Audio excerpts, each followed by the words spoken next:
Assalamualaikum warahmatullahi wabarakatuh. Sebelum memulai, ada baiknya like, comment, and subscribe, and share ke teman-teman kalian. Topik kali ini adalah fikih dan munakahan. Berikut adalah subtopik. Assalamualaikum warahmatullahi wabarakatuh. Perkenalkan, nama saya Alwani Anggraini, NIM 2020 100 222. Di sini saya akan membahas fikih. Pengertian dari fikih. Apa itu pengertian fikih?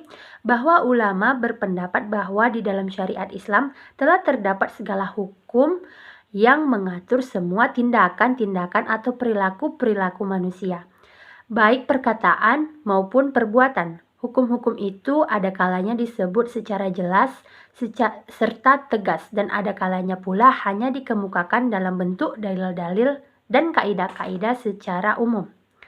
Dalam versi lain, fikih juga disebut sebagai koleksi hukum-hukum syariat yang berkaitan dengan perbuatan mukallaf dan diambil dari dalil-dalil yang tafhis.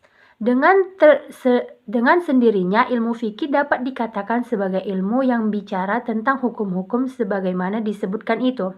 Fikih adalah salah satu term dalam bahasa Arab yang terpakai dalam bahasa sehari-hari orang Arab dan ditemukan pula dalam Al-Quran yang secara etimologi berarti paham. Contoh yang terdapat dalam Al-Quran surah Toha ayat 122 yang berbunyi, mengapa tidak pergi dari tiap-tiap golongan di antara mereka beberapa orang untuk memperdalam pengetahuan mereka tentang agama dan mengajari kaumnya setelah mereka kembali kepada mereka. Adapun kata kunci dari fikih, yang pertama, fikih itu berupa ketentuan atau peraturan. Yang kedua, fikih itu dihasilkan melalui usaha penggalian, pemahaman, dan perumusan yang dilakukan oleh seseorang yang berkualitas mujtahid. Sedangkan mujtahid itu adalah mujtahid dalam usahanya menghasilkan fikih itu merujuk kepada wahyu ilahi yang terdapat dalam Al-Quran dan penjelasannya yang terdapat dalam hadis Nabi. Selanjutnya saya akan menjelaskan pengertian dari pernikahan atau munakahat. Nikah artinya perkawinan, sedangkan akad artinya perjanjian. Jadi akad nikah berarti perjanjian suci untuk mengikat diri dalam perkawinan antara seorang wanita dengan seorang pria, membentuk keluarga yang bahagia dan abadi atau kekal. Adapun menurut para ahli, yaitu menurut Imam Syafi'i, pengertian nikah ialah suatu akad yang dengannya menjadi halal hubungan seksual antara pria dengan wanita, sedangkan menurut arti Mazuzi, nikah itu artinya hubungan seksual. Saya akan menjelaskan tentang dasar hukum menikah. Ibnu Rushd menjelaskan segolongan fuqaha yakni jumhur atau mayoritas ulama berpendapat bahwa nikah itu hukumnya sunnah. Golongan Jahiriyah berpendapat bahwa nikah itu wajib. Para ulama Malikiyah Mutahirin berpendapat bahwa nikah itu wajib untuk sebagian orang, sunnah untuk sebagian lainnya, dan mubah untuk segolongan yang lain. Dilihat dari segi kondisi yang melakukan perkawinan dibagi menjadi 5 bagian.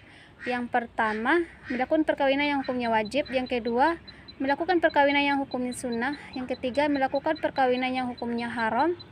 Yang keempat, melakukan perkawinan yang hukumnya makruh. Yang kelima, melakukan perkawinan yang hukumnya mubah. Rukun dan syarat sah pernikahan.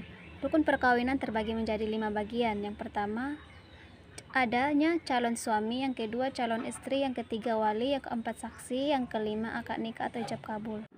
Syarat sah pernikahan terbagi menjadi 5 bagian. Yang pertama, harus ada calon suami. Syarat bagi calon mempelai laki-laki yaitu bukan mahram dari mempelai wanita, atas kemauan sendiri, jelas orangnya. Yang kedua, harus ada calon istri.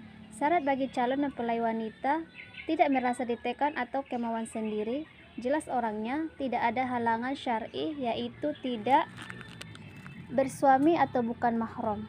Yang ketiga, adanya wali. Syarat bagi calon wali yaitu laki-laki Islam, mukallaf atau balik, berakal sehat, adil. Yang keempat, saksi. Syarat bagi calon saksi yaitu Laki-laki Islam mukallaf, adil, berakal sehat, dapat mendengar atau melihat. Kebanyakan ulama berpendapat bahwa orang-orang yang berhak menjadi wali yaitu ayah atau kakek, paman sekandung atau si ayah, saudara laki-laki sekandung dari ayah. Supaya sigot akad nikah sah harus memenuhi syarat. Yang pertama, akad nikah harus diucapkan secara lisan, boleh dengan tulisan atau menggunakan syarat-syarat tertentu. Yang kedua, akad nikah harus dilakukan dalam satu majelis. Yang ketiga, antara ijab kabul tidak diselingi kata-kata atau perbuatan lain yang dapat dipandang mempunyai maksud mengalihkan akad yang sedang dilangsungkan. Menjelaskan yaitu jenis-jenis pernikahan dalam hukum Islam, yang dimana jenis-jenisnya ada 5, yaitu wajib, sunnah, haram, makruh, dan mubah. Tujuan dan hikmah pernikahan dalam Islam. Berdasarkan fitrahnya, manusia diciptakan oleh Allah, kemudian dilengkapi dengan kecenderungan seks. Pernikahan satu-satunya syariat Allah yang mensyariatkan banyak aspek, diantaranya adalah aspek personal. Ada 2 bagian, yaitu penyaluran kebutuhan biologi sebagai suatu sunnatullah karena manusia diciptakan berpasangan dan adanya daya tarik nafsu syahwat di antara 2 jenis yang berbeda. Kedua, reproduksi. Persetubuhan di luar pernikahan jelas dilarang oleh ajaran agama Islam. Oleh karena itu, meskipun persetubuhan yang ilegal itu membuahkan keturunan, hal itu dianggap tidak. Aspek sosial, rumah tangga yang baik sebagai kondisi masyarakat yang baik. Sebab pernikahan diibaratkan sebagai ikatan yang sangat kuat. B. Membuat manusia kreatif. Pernikahan pada prinsipnya mengajarkan kepada manusia langsung tanggung jawab akan segala akibat yang ditimbulkan karenanya. Sikap yang demikian itulah akan memberikan dampak yang baik terhadap lingkungan keluarganya. Yang ketiga yaitu aspek ritual. Dari berbagai contoh yang telah ditampilkan di berbagai media.